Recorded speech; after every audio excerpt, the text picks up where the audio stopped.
Breaking news చూస్తున్నాం. Chit-chat లో మాజీ మంత్రి కేటీఆర్ సంచలన వ్యాఖ్యలు చేశారు.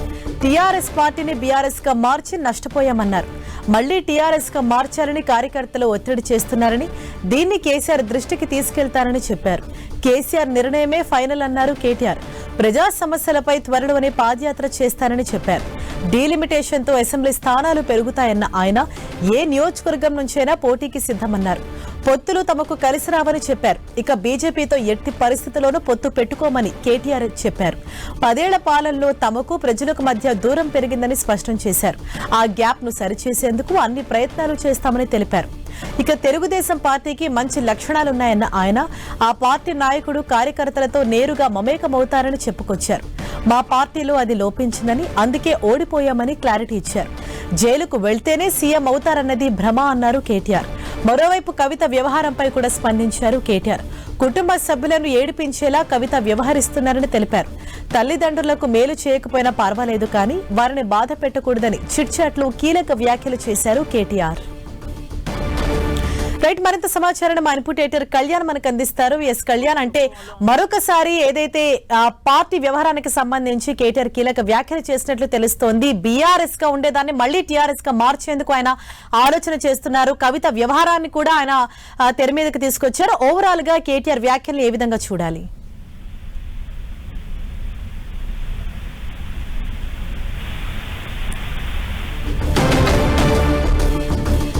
రైట్, చిట్చాట్ లో మాజీ మంత్రి కేటీఆర్ కొన్ని కీలకమైన ఆసక్తికరమైన వ్యాఖ్యలు చేశారు. ఏదైతే టీఆర్ఎస్ పార్టీని బీఆర్ఎస్ గా మార్చారో, ఇప్పుడు మళ్లీ కార్యకర్తల అభ్యర్థన మేరకు, వారి ఒత్తిడి మేరకు మళ్లీ బీఆర్ఎస్ పార్టీని టీఆర్ఎస్ గా మార్చేందుకు మరొకసారి ఆలోచిస్తాం. ఈ విషయాన్ని మాజీ మంత్రి కేసీఆర్ దృష్టికి కూడా తీసుకెళ్తామని కేటీఆర్ చెప్పారు. అలాగే కార్యకర్తలతో నేరుగా మమేకం అవ్వటం, ఏదైతే పార్టీకి ఇటు అధినేతకు కార్యకర్తలకు మధ్య గ్యాప్ వచ్చిందో ఆ విషయాన్ని కూడా ఆయన అర్థం చేసుకున్నారు. సో ఆ విషయాన్ని కూడా పరిగణలోకి తీసుకుంటాము. మరోవైపు తెలుగుదేశం పార్టీకి సంబంధించి కూడా కొన్ని ఆసక్తికరమైన వ్యాఖ్యలు చేశారు. అంటే ఆ పార్టీ క్యాడర్ కు సంబంధించి ఇటు ముఖ్యమంత్రి నేరుగా కార్యకర్తలతో మమేకమవుతారు, వారి సమస్యల గురించి నేరుగా ఆయన అడిగి తెలుసుకుంటారు. కానీ ఇక్కడ టీఆర్ఎస్ పార్టీలో అది లోపించింది. సో దీనిపైన కూడా సమీక్షిస్తామని అన్నారు. మరింత సమాచారంతో మా ప్రతినిధి ప్రేమ్ సాగర్ మనకు అందుబాటులో ఉన్నారు. ప్రేమ్ సాగర్, ఏదైతే చిట్చాట్ లో కేటీఆర్ చేసిన వ్యాఖ్యలను ఏ విధంగా చూడాలి? అంటే మళ్ళీ పార్టీకి పూర్వవైభవం తీసుకొచ్చేందుకు ఆయన ప్రయత్నిస్తున్నారని అనుకోవచ్చా? రైట్ హరీష, అంటే చాలా ఇష్యూస్ ఆయన చిట్ చాట్ లో మాట్లాడడం జరిగింది. ఇవాళ ప్రధానంగా పార్టీకి సంబంధించి అంతర్గత లోపాలను ఈరోజు బయట తీసుకొచ్చారు ఆయన. సో పార్టీలో గోదావరి పరివాహక ప్రాంతంలో ఉన్న కొంతమంది క్యాండిడేట్లను మార్చి ఉంటే కొన్ని సీట్లు పెరిగేవి, ఖచ్చితంగా అధికారంలోకి వచ్చేది అన్నది ఒక ప్రధానమైన అంశం తీసుకొచ్చారు. దాంతో పాటు టీడీపీ తరహాలో టీడీపీలో పార్టీ అధినేత డైరెక్ట్ గా కార్యకర్తలకు టచ్ లో ఉంటారు. అలాంటిది మా పార్టీలో లోపించింది. పార్టీకి సంబంధించిన అధినాయకత్వం గ్రౌండ్ లెవెల్లో ఉన్న కార్యకర్తలు కానీ నేతలకు కానీ కొంత టచ్ లో లేకపోవడం కూడా ఒక మైనస్ పాయింట్ గా ఆయన చిట్ చాట్ లో చెప్పడం జరిగింది. దీంతో పాటు డీలిమిటేషన్ సంబంధించి కూడా కొంత సీట్లు పెరగబోతున్నాయి. మాకు అన్ని కాన్స్టిట్యున్సీలో అభ్యర్థులు ఉన్నారు. తాను కూడా సిరిసిల్లకు సంబంధించి కాన్స్టిట్యున్సీలో నుంచి మారే అవకాశం ఉంది. డీలిమిటేషన్ లో పక్క కాన్స్టిట్యున్సీకి కూడా వెళ్లే అవకాశం ఉందన్నది కూడా ఒక వ్యాఖ్య చేయడం అనేది జరిగింది. దాంతో పాటు ఇటు బీజేపీ కాంగ్రెస్ రెండు పార్టీలు చట్టాపట్టాలు వేసుకొని తిరుగుతున్నాయి. దాన్ని పార్టీలో ప్రజల్లో పూర్తిగా ఎండగడతాం.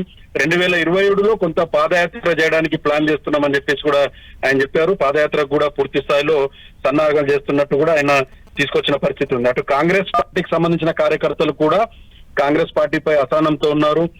మళ్ళీ బీఆర్ఎస్ అధికారంలోకి వస్తుందని బట్టి విక్రమార్క పెళ్లికి అటెండ్ అయిన సమయంలో చాలా మంది కార్యకర్తలు నేతలు కేటీఆర్ తో అన్నారని చెప్పేసి ఆయన చెప్పుకొచ్చిన పరిస్థితి కూడా ఉంది.